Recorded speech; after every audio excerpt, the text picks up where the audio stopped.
Good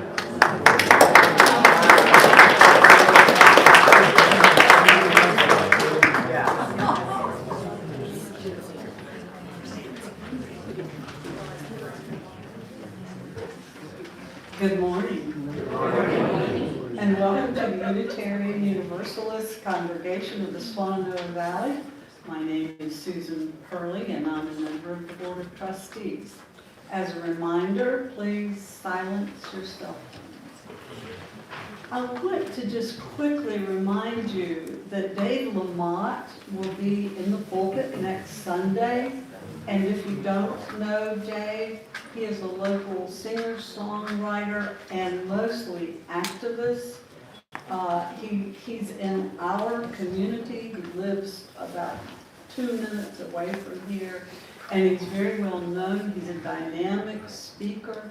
He speaks from his heart, and he's a wonderful presence. So please come out and enjoy Dave. And Larry has a quick announcement. Hey, Susan. Hey.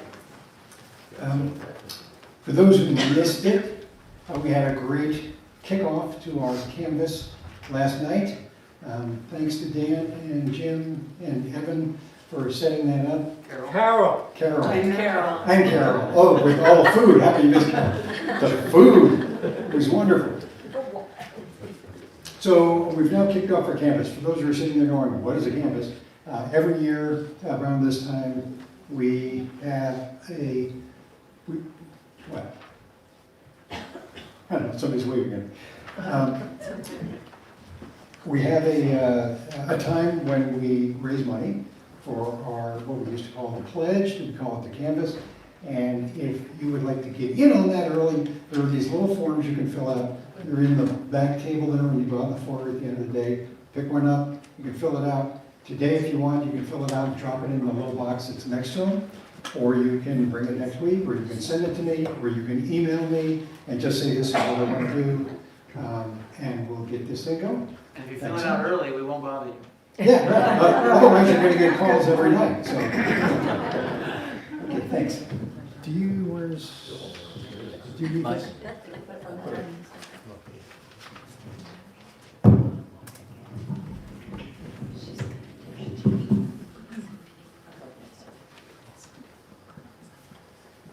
With open hearts and open minds, we share a commitment to embrace an environment of inclusivity, accepting diversity and differences in our beliefs that help us to grow both individually and collectively as an engaged community. At the end of the day, it is our deeds that best define us, and with equal resound our connection to the world around us. If you are new to Unitarian Universalism, we invite you to take a look at our mission statement, printed on the front of the order of service, and on the back are our 8 principles that we practice and promote within this setting and throughout the community at large. It is our tradition to welcome first and second time visitors and those of you who have not been here for a while. If you would like to stand and introduce yourself and tell us where you're from, we would like that. So we're going to start on this side and stand and introduce yourself. Hello, I'm Orange County and I'm from St. Petersburg, Florida. Welcome. Hi, we're Lisa and Dwayne Raleigh from Black Mountain. Yay, welcome. Anybody else on this side? Okay. This side. I'm Liliana Kraus. I'm Jeff and Sue's neighbor. Yay, welcome. I'm Nina. I'm from Asheville. Anyone else on this side? Okay. Thank you all for coming today. We know you have many choices out there on this Easter Sunday. and we welcome you, and we're glad that you're here. If you have an interest in receiving our newsletter, learning more about who we are, or perhaps getting involved in our community, please fill out the white card, which you will find in our hymnals and in the back of the pews in front of you.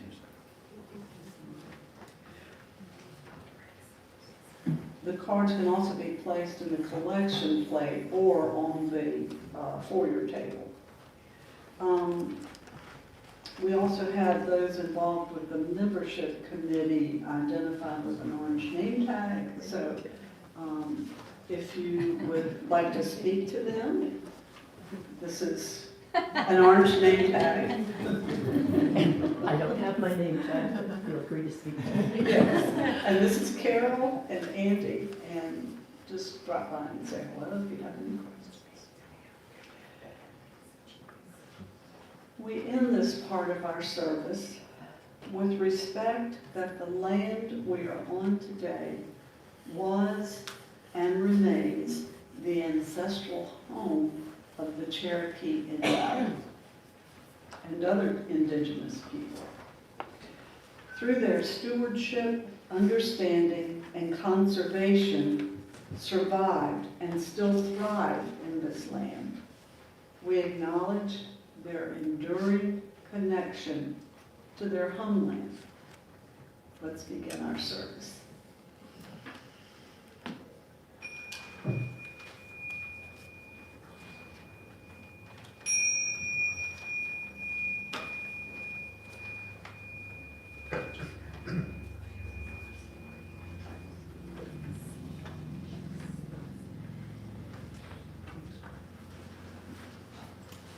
Good morning, good morning, good morning. Happy Easter. All righty, you're looking good. I hope you look this way in an hour. I'm sure you will. I want to make a couple of announcements before, so bear with me, Diane. We are going to start, and we'll let you know, because we haven't figured it out yet, but we're going to start having the announcements, spoken announcements again. And so we're just trying to figure out how we're going to do that. Communications is involved and what have you. We're also going to have written announcements in the order of service. So, you've been heard. Yeah, you've been heard. Yeah. I mean, we try. What do you want? Okay. And of course, we're going to have, well, I just want to give you some goals since this is kickoff, so you can see where your money's going. These are some of the things that we are working on in fiscal year 2025. Can you believe 2025? We want to install an upgraded audio system to include volume controls for the speakers in the portico. We want to install, just for more security, crash bar doors in the RE area and between the portico and the lobby. This will require reframing the entrance to the lobby to remove the glass side lights on either side of the current doors. When we did this, they weren't shooting UUs and other people during the services, but we want to, we just want to be prepared, if you will. We want to replace the existing church management software to be able to provide an online church directory. So we're going to have photos, better informational support for our committees, and a more robust management that fits our needs. And finally, we want to enhance, bring up to date the website design so that members and friends can easily access announcements and events. And so it was housekeeping stuff, but I wanted you to know, so when you want to write your check, you can say, okay, these are the things we want to see, instead of we're just a bunch of liberals sitting around talking. We are that, and it's good to be that. But you want to see where the money's going to go. Now, having said that, Diane, thank you for being patient. I want to, it's Easter, and so I want to it's a little lengthy, but these are the words of E.E. Cummings. I thought they were apropos. I thank you, God, for this amazing day, for the leaping greenly spirits of trees, and the blue true dream of sky, and for everything which is natural, which is infinite, which is yes. I who have died am alive again today. And this is the sun's birthday. This is the birth of the day of life and of love and wings and of the gay great happening. Illimitably true earth. First day with the new lips. Almost done. How should tasting, touching, hearing, seeing, breathing, and any lifted from the know of all nothing, human merely being, doubt unimaginable you. I love non-logical poems. Now the ears of my ears awake, and now the eyes of my eyes are open. There you go. Okay. Got a little tongue-tied, but next year it'll be better. This is also a time that we're going to have the youth with us for all of the service, which is very rare. But now I will turn it over to Susan E. Hicks.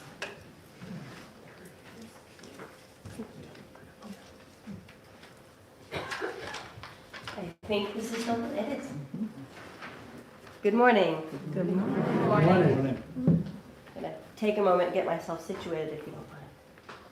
At this time, I would like to invite any brave souls, the young at heart, and anyone else who wants to come up and sit near me to come up toward the front, where you can better see the lovely pictures in the book I've chosen.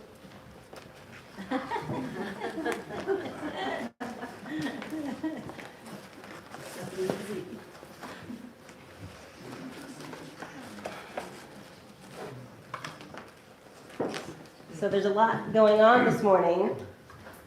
It is, of course, Easter. It is also our flower communion. And it is also New Member Sunday. So as we celebrated all those things, I looked very hard for a book that I thought could touch on all those ideas. I think maybe I found one.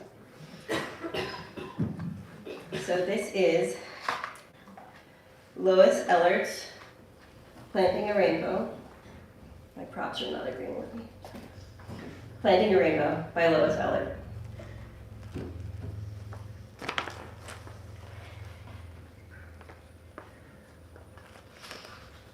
Every year, Mom and I plant a rainbow.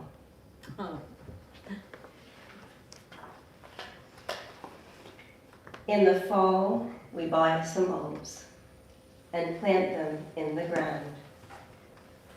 So here they've planted orange tiger lilies, red tulips, orange tulips, yellow daffodils, blue hyacinths, purple crocus corns, and purple bearded iris rhizomes. Have you all planted any of those? I bet some of you out there planted some of those in the fall. We order seeds from catalogs and wait all winter long. Isaac, can you read one thing that they ordered seeds from? Morning Glory, also phlox, zinnias, asters, cornflowers, marigolds, and daisies. I bet some of you have some of those growing in your yard as well. And we wait for spring to warm the soil and sprout the bulbs. So these are the bulbs they planted in the fall. They had to be patient and wait. But they're starting to arrive. Then it's time to go to the garden center. And we select some seedlings. So here they've got poppies, delphiniums, a rose, violets, pansies, green ferns, and carnations. Maybe like this one.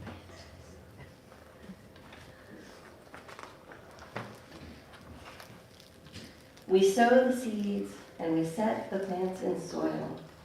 So you You can see they have them all arranged. They've got bulbs and plants and seedlings all sewn together. And we watch our rainbow grow.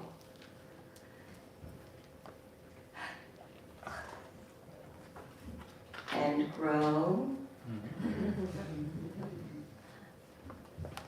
And grow.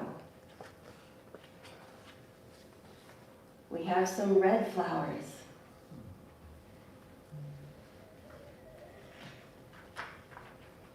And orange flowers.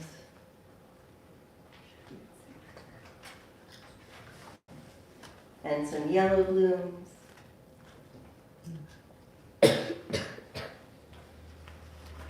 And some green growing things.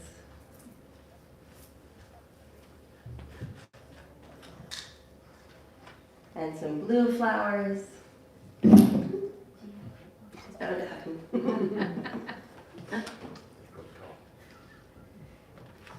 And some purple flowers too. All summer long, we pick them and bring them home.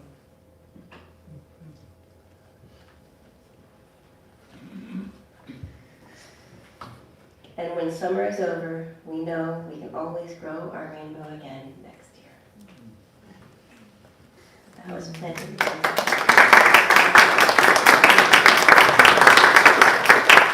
So, as I said, I think this will kind of touches on all of our themes this morning. You see, Easter is a time when people believe, many people believe that Jesus died and then rose again, just like many other people celebrate the return of springing plants and growing things to our garden and the seeming rebirth of the earth at this time of year.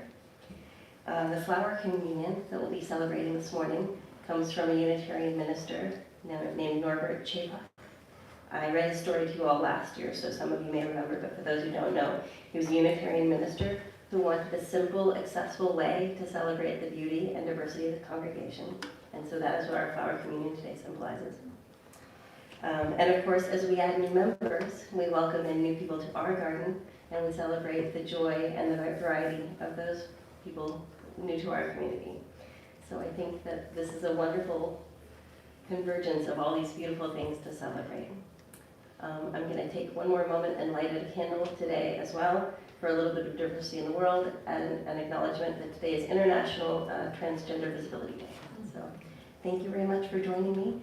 You guys who are interested in hunting after the service, things out in the playground should come see me after the service.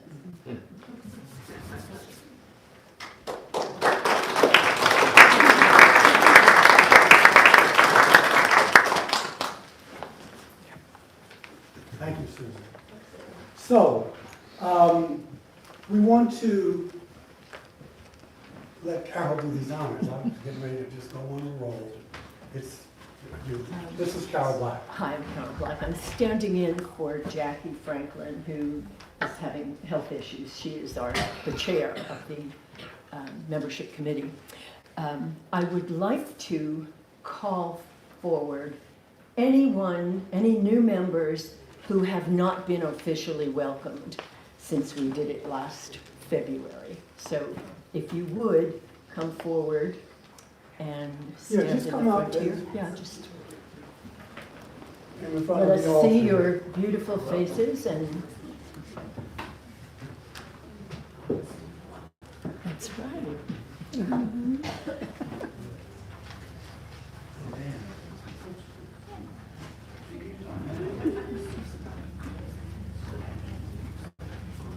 Does that also include members who would have been in this thing last year but couldn't make it? Yeah, Sure, yeah. sure. A lot of people aren't here today, but, you know, they're here in spirit. So if you fit that category, please come up. Anyone who was Okay. officially welcomed. So now, congregation, I'm going to ask you to rise as we welcome these new members. There's an insert of the responsive reading in your order of service. You want to do that? Okay. As minister of this wonderful congregation, we are privilege to welcome you as new members of our growing community. I do not think I'm going out, too far out on a limb to say that, speaking for those who are members of, veterans I'll call them, we're just glad to have you here and to journey with us into maybe an uncertain future, but we will see. So for those who commune with us in the past and those who shall reap the benefits from our fellowship in the future. We are here to share our fellowship and our vision with you. We are strengthened and encouraged by the desire of these new members to join our congregation. I accept this membership. Well, wait a minute, don't, if you're not sure, don't read it. All right, I just want to make sure. I accept this membership to this congregation as a gift as well as a responsibility. I affirm that I come here as a whole person with weaknesses and strengths, hopes as well as needs. This is a free church. It has no creed. It requires that every member think for him or herself about their own beliefs and to apply them to his or her life. It is a congregation of all people and all faiths, welcoming every seeker of truth and beauty, no matter his or her class, sexual orientation, nation, faith, or race. We pledge ourselves to serve our community and all of the human family. We take pride in the freedom of the pulpit and community.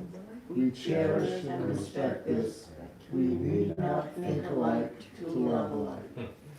We now affirm to you our commitment to you and our mutual embrace of freedom of vision, diversity of understanding, and unity of spirit. We commit to offering you, within this religious community, a safe place to explore and to discover your truth and the support you need to live it.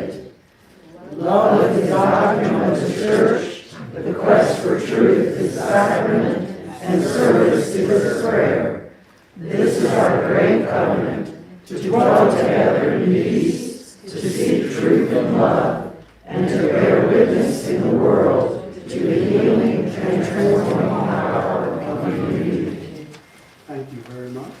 And now I would like to give each of you a symbol, a pin, with the flaming chalice, which is, of course, the symbol of our denomination. Absolutely. Thank you. Let's give them some love.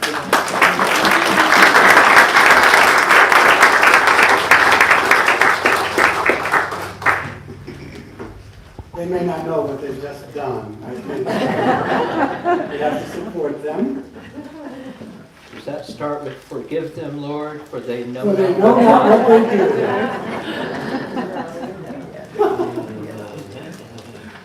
We're just joking. As Susan began, the Flower Communion is a service of celebration, and it was created by Norbert Capek. He founded the Unitarian Church in Czechoslovakia. He introduced the service on June 4th, 1923.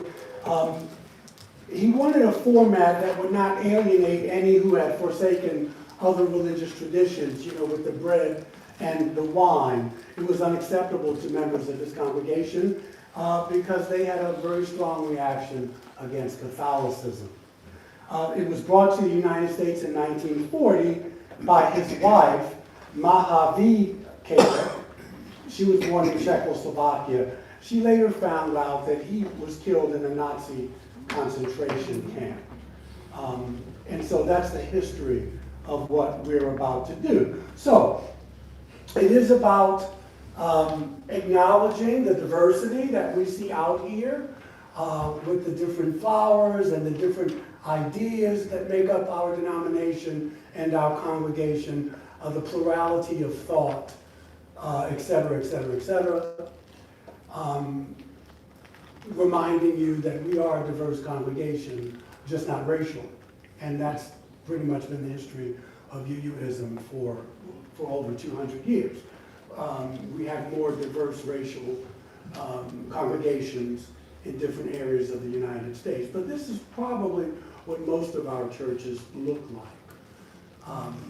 But that being said, we want to celebrate that. And so I'm going to ask you to just come up and place your lovely flower in these vases and to go back to your seats. So.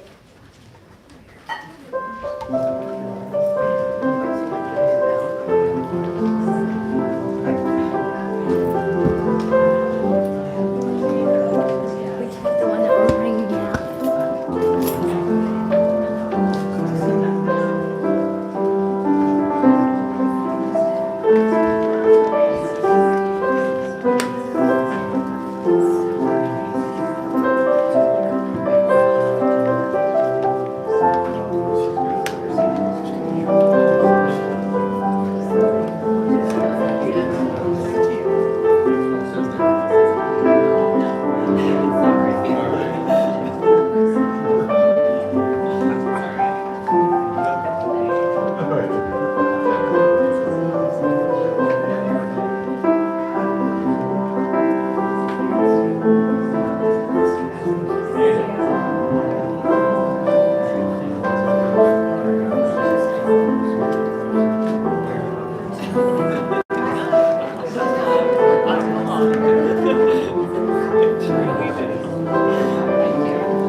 Thank you. Look at this beautiful bouquet.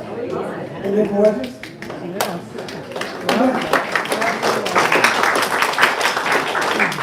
When we ask you to bring a flower, it signifies that you do this by your own free will, and you join with others in the community.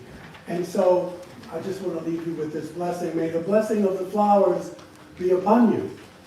May their beauty beckon to you each morning and their loveliness attract you each day. May their tenderness caress you at night.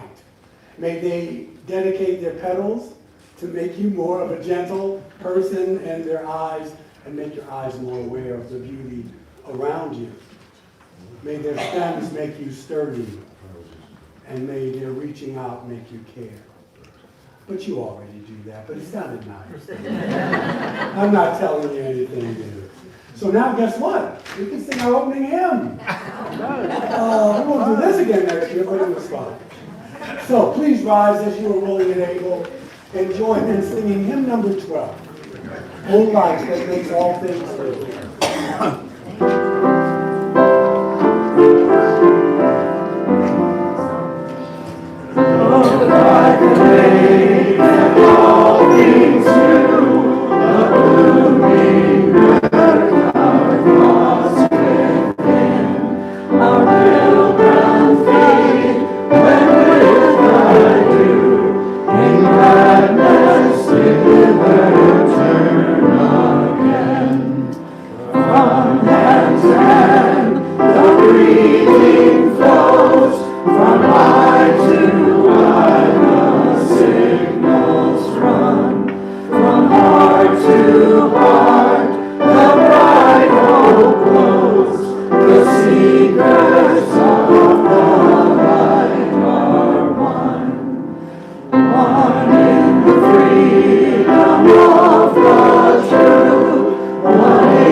Please be seated. Our responsive reading is 728 in the back of the hymnal. It is by the late, one of the former presidents of the UUA, John Buren. 728, we'll read this responsively. Blessed are those who yearn for deepening more than escape, who are not afraid to grow in spirit. Blessed are those who take seriously the bonds of community, who regularly join in celebration and learning, who come as much to minister as to be ministered unto. Blessed are those who bring their children, who invite their friends to come along to join in fellowship, service, learning, and growth. Blessed are those who support the church and its work by regular, sustained, and generous giving, and who give of themselves no less than their money.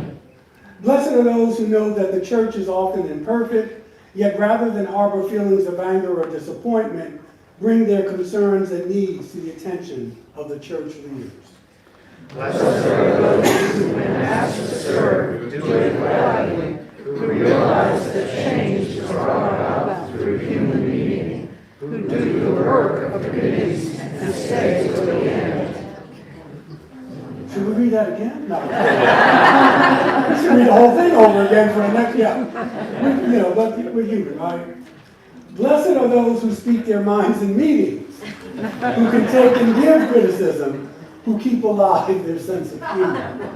Blessed are those who know that the work of the church is the transformation of society, who have a vision of the loved community transcending the present, and who do not shrink from controversy, sacrifice, or change. Blessed are they indeed. Yeah. So this is the time of the service when we invite you to come and drop a stone for joy and concern. You can light a candle if you want. And please, the floor is yours.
Does anyone need me to bring you the stones? No? Well, this stone is for those of you who, for whatever reason, did not feel the need to come up and share. Just so you know, we keep you in our thoughts and prayers and in our hearts and minds.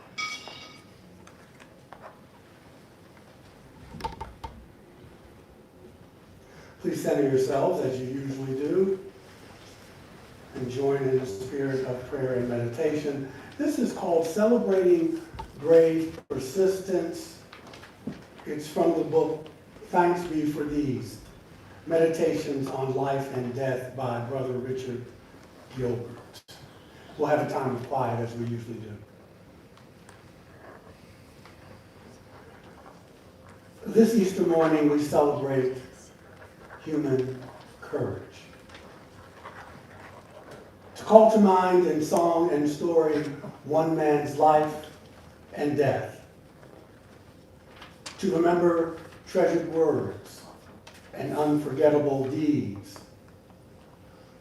To recall the power of one person to change the world. To cherish all prophets of the human spirit who inspire us to take on something of their will and their wisdom. We sing praises to the brave persistence of the earth. Year after faithful year, the earth returns from her hibernation, blossoms burst forth as if signaled by some cosmic program, one of which we are but vaguely aware and hardly understand. Can it be we mortal souls take our cue from the immortal earth? Can it be that we finite creatures try to initiate the infinite? Can it be that we puzzlers over life's purpose seek to find the meaning of it all in the earth, the ball on which we live? Can it be that in unraveling the mysteries of the earth, we descend into the depths of our own spirit, ascend to the heights of our own soul? Or can it be that this gigantic ball whirling through space becomes a laboratory of learning for the mind and the heart? Can it be that the resurrection of the earth in spring reminds us of the immortality of the human enterprise, which includes and transcends every single one of us? May we learn to celebrate the brave persistence of the earth and take into ourselves the courage for us to find new beginnings. And so, for this brief moment, while our minds are one, I leave you with the eloquence of silence.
And so it is.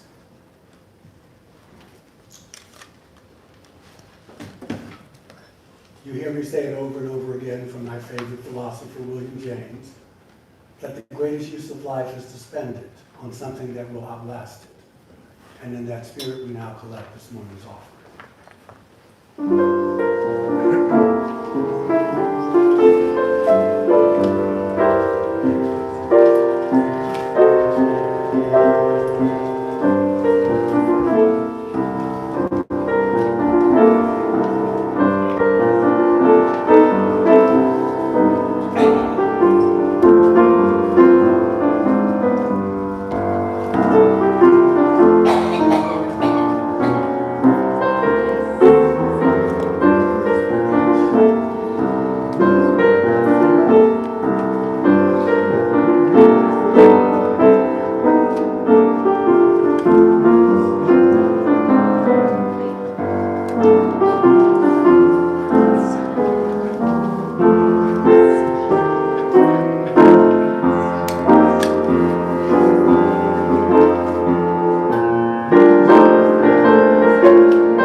We should call security. Is she walking out with the money?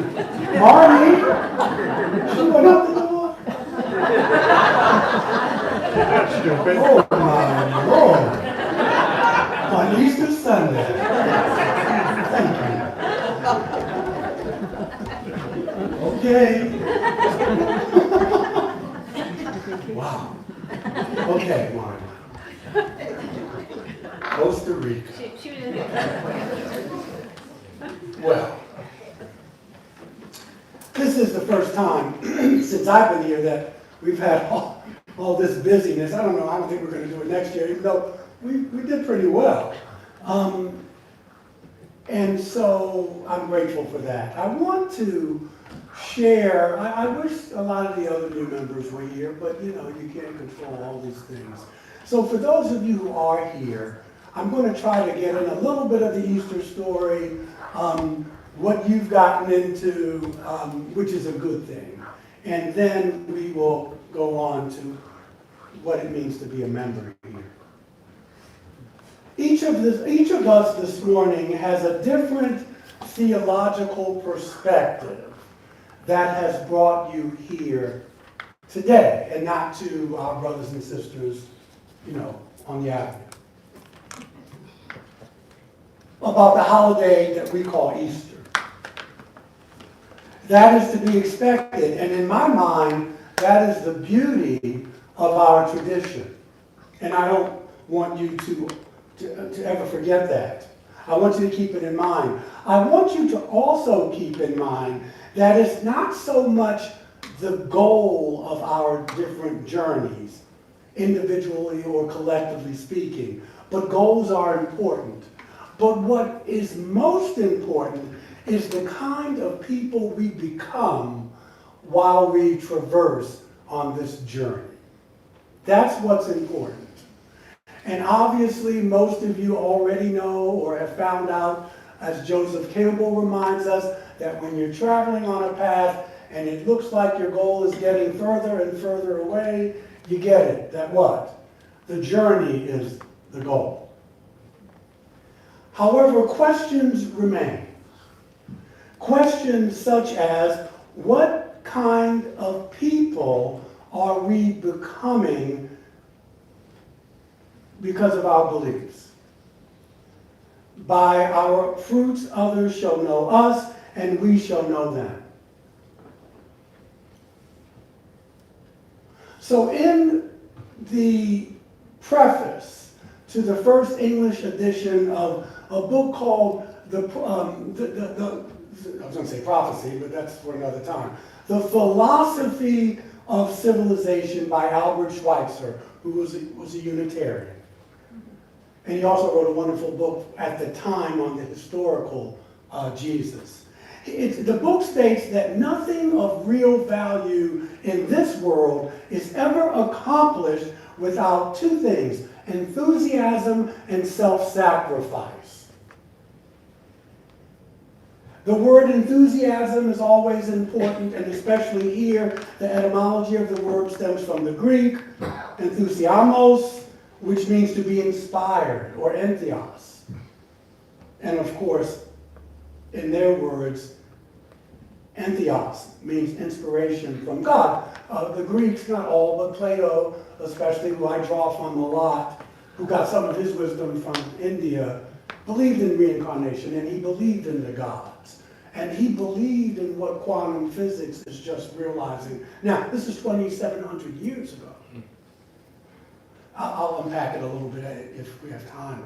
The other word to be unpacked here is self-sacrifice. And suffice it to say that this can be best explained by the example that I realize that what I would have done has involved me in choices that would not have been necessary were it not for my commitment in the first place. Now, that's a lot of words. In other words, there are times when an individual will give up her rest, her peace of mind, her health, her personal ambition, her security, and in some cases, even her very life. I think of Joan of Arc. Because of her enthusiasm for something else which she holds more significant than whether she lives or dies. You know, Dr. King said a long time ago that if a man, and that's the word he used for the time, can't find anything to die for, he isn't fit to live. And I said, well, Martin, that's a perspective. And then Jim Jordan comes along, queer, black woman, writer, intellectual, public intellectual, and she says, if a person hasn't found anything to live for, is the problem. It's very two different ways, different ways of looking at that. But Martin was on a mission, and that's what he came to do, and he But you know, there's other ways. You don't have to get shot to do your mission well. Whenever we are in the presence of a person like this, a soul like this, an individual like this, you can't help but get caught up in the power and the charisma of that kind of person. Thus, the Schweitzer statement that nothing real is ever accomplished in this world without enthusiasm is valid. It's a valid point. The prolific theologian and mystic and author and mentor to Martin, Howard Thurman, once wrote that he recalled hearing his grandmother say on her 91st birthday, you know, his grandmother was a slave. She was an enslaved person. When a friend had asked her if she was ready to die, she said, I'm ready to die, but God has not yet made me willing. And so death, I'm with her, baby. I'm with her. Death and rebirth are the story of Easter. Not just in the life of the man we call Yeshua, because this is all, whether you think it's a myth or not, it's okay. It's just that this is the hero's journey. This is the shero's journey. That's why you're here on Easter. And you'll be here, God willing, the universe willing, on Christmas. Because we take that story and make it fit everybody. That's what we do with those stories. That's what UUism does. And that's why we have different faith beliefs here. We all die 1,000 deaths before we actually die physically. Yet the fear of physical death is often one of the final conquests of the courageous spirit. I have personally witnessed this on more than one occasion, working as a hospital chaplain. And so the fear of death has many reasons. But we look at Shakespeare. You know, I always like to look at Shakespeare. When he wrote in Julius Caesar, and he puts it in the mouth of Caesar, which is interesting because Caesar thinks very highly of Caesar. And he says, of all the wonders that I have yet heard, it seems to me most strange that men should fear, seeing that death is a necessary end, will come when it will come. He also puts in Caesar's mouth these words, cowards die many times before their deaths. The valiant never taste of death but once. And then there's the comedic neuroses of Woody Allen, who says, yeah, we quote them all here, I'm telling you. SpongeBob next week. He says that I'm not afraid of death. I just don't want to be there when it comes. But death, oh, you know what? I forgot the jokes for you. I got some good ones. We'll do it next time. Death certainly gets one's attention. And I'm not ready. I'm afraid of it, but not as much as I used to be. Because what else am I going to do? Especially as I get older. But and working as a chaplain, I just saw people, everyday people, not people who are gods or, you know, these gurus. I mean, just everyday people. People who worked for the post office, people who were nurses, people that when it came time for them to go, I should have switched places and they could have been my chaplain.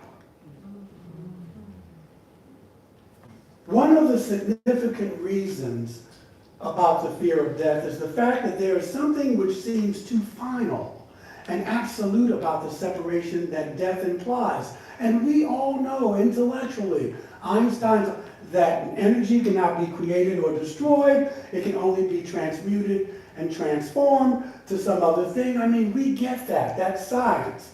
But I'm not ready to trust it yet. This knowledge does not conquer the fear of death, at least not completely. And so to meet this fear, we create a religion. Many things have been contrived by religion and the imagination of human beings. In the first place, it's a universal experience in which all living things share. You and I, these flowers, we're going to go. And so, but we get it that this oneness is a part of the life process. The life of Jesus reminds us that there are some things in life that are worse than death. And that is not having to have lived a committed life, to whatever you believe that to be, to not have lived fully. This is not to have lived a committed life. One has to have something to live for. You have to. We must remember that death is something that is an event in life. And this is crucial. It is something that occurs in life rather than something that occurs to life. You see the difference? This is crucial to remember because in this way of thinking, death takes its place as a natural part of being alive. It takes its place in an endless series of events, none of which exhausts or defeats life.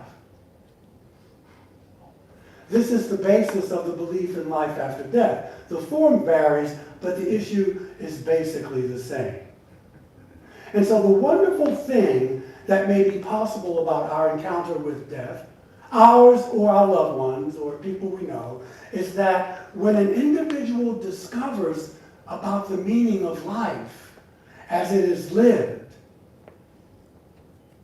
it's not all that big of a deal. It is the final tribute to the mature old soul, to the character of the individual, so that you can die as full-blown as you have lived. Perhaps you've learned on the journey, because people don't, that you don't have to think alike to love alike. People live lifetimes and still don't get that. We put it up on the side there, we take it for granted, but read social media, pick up a newspaper. Are they getting that? You can get that and you can leave here and go on to whatever.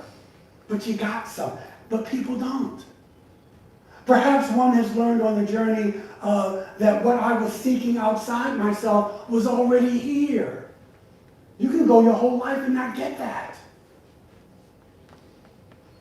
That I'm seeking my happiness outside when all I have to do is go within. All genuine spiritual teachings talk about that, but you got people who will go to their grave. And you know, I'm not judging them. Everybody's at a different level and they evolve differently. But man, as you get older, you see that that's a waste. But probably another time I was the same way. But probably, almost definitely. Albert Camus says, I found in the midst of winter, I found within myself an invincible summer. Some would call this the kingdom of heaven. You can call it whatever you want. But that's what Jesus was talking about. And it will get you hurt. It'll get you hurt today. Because it's perceived as being arrogant. I was on social media looking for bad jokes. I got abundance. And Morgan, a young Morgan, he was in an interview, and he said, I separate God from religion. She said, what? She said, yeah. He said, yeah, I believe in God. I believe in God, I just don't believe in religion. He says, I believe in God because I believe in me. And she didn't know what to say to that. And he gave one of those sheepish grins. That's just to say checkmate. Perhaps the individual discovered that the truths found in religion are in religion because they are true, but they're not true just because they're found in the religion. You get it? Oh, yeah.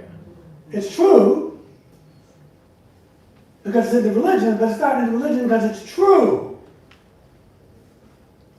So perhaps they've discovered that with all the wisdom, with all this peace, because when you get that, believe me, you are at peace.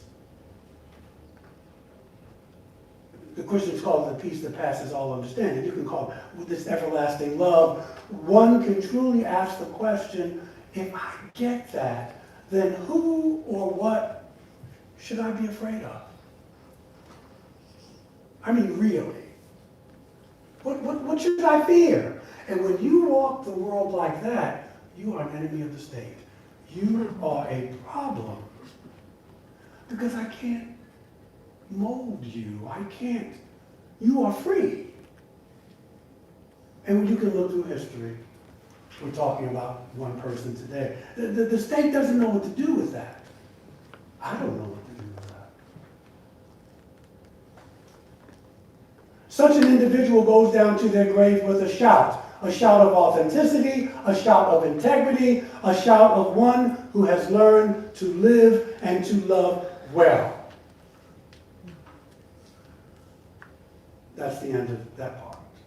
For the new members and for the veterans, a reminder. I'm a universalist. I identify more with universalism. And I'm telling you that because there are many UU churches where the congregation doesn't really know what their minister believes. They know they're UU, but you got to stand for something. There's this surge, you want to find something. So I'm a universalist. Early universalists, and later the Unitarians, were convinced that the greatest power in the cosmos, the greatest power in the universe, was an all, is an all, encompassing love, that no one could go beyond its embrace. We believe that this love has the source of all the happiness and the harmony that this world needs to exist. To this end, the legitimate use of punishment was not to be about destruction, but instruction, to teach and to reconcile. There was no everlasting hell for folks to go to, because to go to hell, as it were, offered no chance of evolution, of regeneration, of renewal. So we Universalists preached a gospel which proclaimed that nothing, no thing in this world or the next would separate us from the love of God. Now, I'm not speaking of the Santa Claus God. I'm just saying I'm using the word that was used at the time. You know, you hear God, you think about a personality. You think about a person. I'm not talking about that. I'm talking about God and more what how Plato uses it, how Paul talks about it in Acts 15. God is where we live and move and have our being. In the 20th century, Paul Tillich started wrestling with it. God is your concern. What is the major concern of your life? I'm not looking at it as a person. You can call it the source. You can call it the force. But that's what we're talking about here. And so nothing could separate us from this source because we come from it and we go back to it. I want to talk more about that now, but time is of the essence. And so if no action can separate us from this love, then no human being has a right to even try to. If God's punishment is only to teach and reform, then if it is to be legitimate, then human punishment must have teaching and reform as its goal as well. If God rejects vengeance, then human beings have to reject vengeance. If God rejects abandonment of any human being, then we are to reject abandonment of another human being as well. So in short, the Universalists were pretty enlightened. But we argued that unconditional love was not only a description of the relationship between the source and creation, it was a prescription for all human relations. but not only human relations. And of course, it calls to mind, I guess Custer wish he had listened, the Lakota, the phrase, right? Mitayuke Oyasin, all my relations, I want to live in harmony with all my relations. This is what Sitting Bull and Great Day were trying to tell Custer this, but he'll get it another time. All our relations, those relations include this planet of ours, which we are so fortunate to reside on, with our brothers and sisters from the star nations, our brothers and sisters, whether they are two-legged, four-legged, those with wings and those that crawl and those that swim. These are all of our relations. And in this way, we seek and gain the enlargement of our hearts to make room for serenity and peace. This belief in universalist terms is proof of the saving love of God. And this is the universalist side of the story, even in this year. New members, ours is a congregation and a denomination without walls. We are a congregation without walls. We are a denomination without walls. We are a living tradition. See, you sang it today. We have a living tradition. It is a place where people of all faiths gather to love, support, and honor one another. We are human. We make mistakes, yes, but we have nothing to do, not yes, but. We make mistakes, end of the story. But we have nothing to do with any dogma that separates people. All are welcome in this congregation. The indigent, the wealthy, the sick, the healthy, the Republican, the Democrat, yes, and the independent, and in between, those who believe in a God and those who don't know and don't even care. And as new members, this is what you've walked into. And we're delighted to have you. When you enter here, we encourage you to be what? Open-minded, keep your heart open, open-minded. Not that your brains fall out, no. But to be open to life. Whether you enter or when you enter, you can have your hat, your coat, your robe. But we ask you to leave your racism and your biases and your homophobia and your prejudices. We ask you to leave them out there. You can pick them up when you leave. But you can't bring them anymore. You can't. And I want that because I'm going to tell you now, I'm getting a little bolder as I get older. If this doesn't work for you, then you need to leave here. If you can't work with people, if you can't not get your way, don't come here. Because you need to go. I support you. You go and find a place that feeds you, but don't come here and be a cancer that grows. Because I will cut you out. I will. Because I'm 67. I'm too old for this.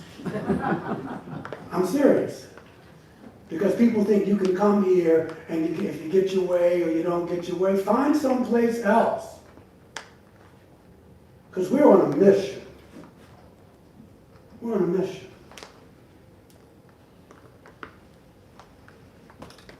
They have no place in this congregation. What does have a place here is that you respect sentient life. You promote a climate of understanding, safety, and love. This is a place where deep connections are made or can be made. Acceptance. You can be tolerant because, like I said, people are at different phases of evolution. But we want you to be accepting of differences. And this does not mean that you have to think alike to love alike. Diversity does not mean divisiveness. Fellowship occurs in spite of the mind, not because of it. Love, not agreement, is the bond. Now, love doesn't mean if you go off, you may have to leave. Love doesn't mean you can just do whatever you want and say whatever you want. I'm saying this for a reason. Our fourth principle affirms an individual's free and responsible search for truth and meaning. That means you are responsible. We're here to guide, but you pursue your own spiritual path. When you do that, you have total freedom. We're not here to fix you or to convert you. We give as good as we get. We are not here to shame or embarrass anyone. Mistakes are made, violations occur. Mistakes are to be acknowledged and forgiven. But, you know, when you got your member packet, you saw, right, the covenant with me and you. Well, I got a covenant with you and me. Because it's only so much I'm going to tolerate too.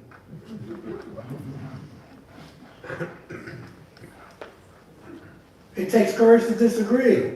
Those acting out in ways that hurt this church will be asked to look at their behavior and see how they impact others and themselves. Correction and forgiveness go hand in hand. Without forgiveness, correction is impossible.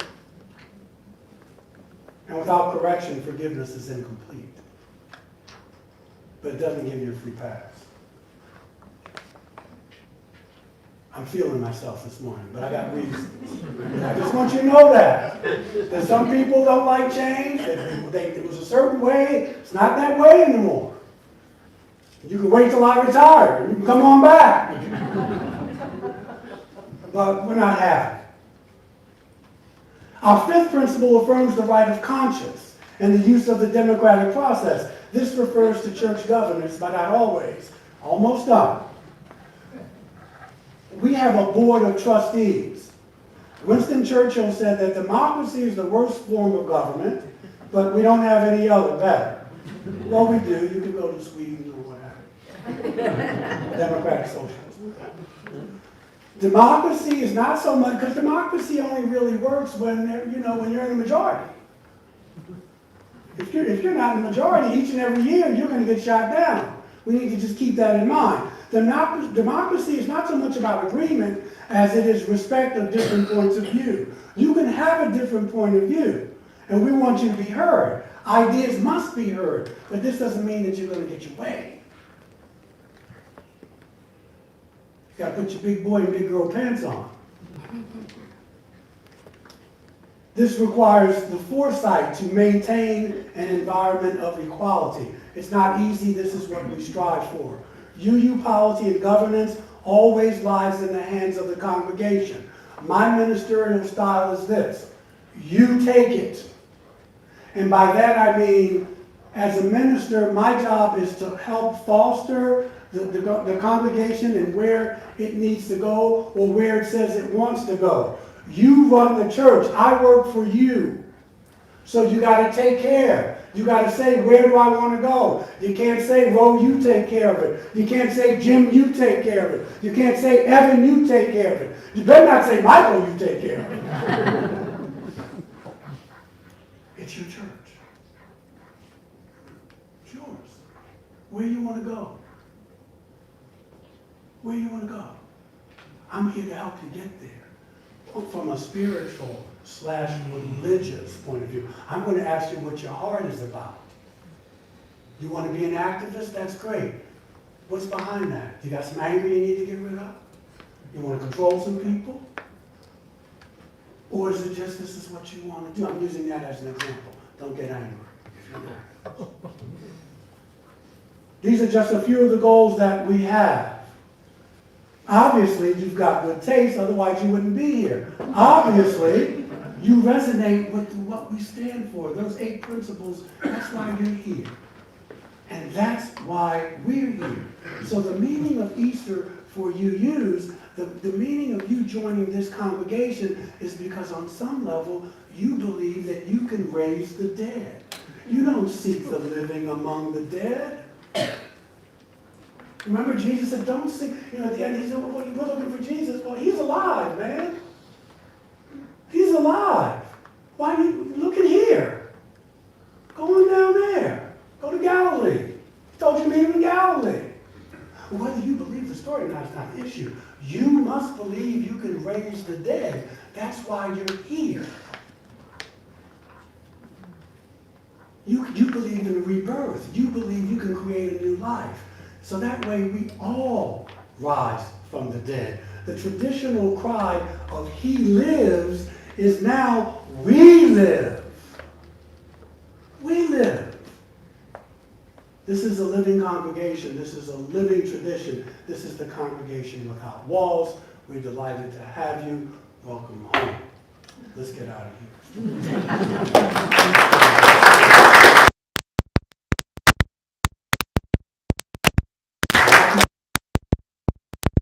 because you are willing and able, and join in hymn number 163, For the Earth. We don't want to forget her. We can't. For the Earth, forever turn.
All right, let's give the kids a hand.